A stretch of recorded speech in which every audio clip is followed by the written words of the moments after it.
মধ্যে যাদের C section হতে চলেছে বা খুব তাড়াতাড়ি তোমরা বেবি ডেলিভার করতে চলেছো, এই জিনিসগুলো জেনে রাখো, কারণ এগুলো কিন্তু আর কেউ বলবে না।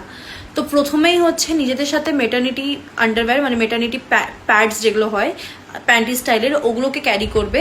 কারণ হসপিটাল থেকে তোমাদের, কারণ ডেলিভারি পরে কিন্তু ব্লিডিং হয়, তো যখন হচ্ছে হসপিটাল থেকে তোমাদেরকে যে প্যাডটা পরাবে ওগুলো লিটারালি কিন্তু আমাদের রেগুলার প্যাড নয়, ওগুলো হচ্ছে ভেতরে তুলো ভরা অদ্ভুত ধরনের মোটা মোটা বিচ্ছিরি টাইপের একটা জিনিস, যেটা প্রচন্ড আনকমফোর্টেবল হয়, লিকেজ হয়, প্লাস খুব মানে আনইজি ফিল হয়, একটা ভিজে ভিজে ব্যাপার লাগে। তো সেই জন্য এই পিরিয়ড প্যান্টিসগুলো খুব খুব খুব কাজে দেয়। আমাকে হসপিটাল থেকে যেগুলো পড়িয়েছিল আমি ওগুলোকে খুলে ফেলে এই মেটার্নিটি প্যান্টিস পরতাম।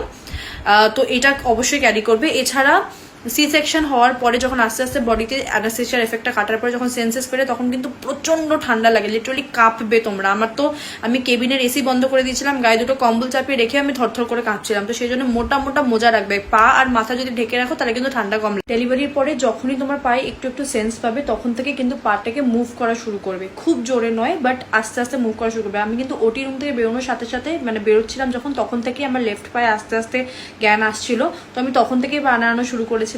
আর যখনই আমি মনে হচ্ছে যে আরেকটু আমি সেন্স পাচ্ছি কন্টিনিউয়াসলি পা মুভ করেছি। এটাতে কিন্তু তোমাদের খুব তাড়াতাড়ি তোমরা মোবিলাইজ হতে পারবে, আর সি সেকশনের পরে ওয়াকটা কিন্তু অনেক ইজি হয়ে যাবে।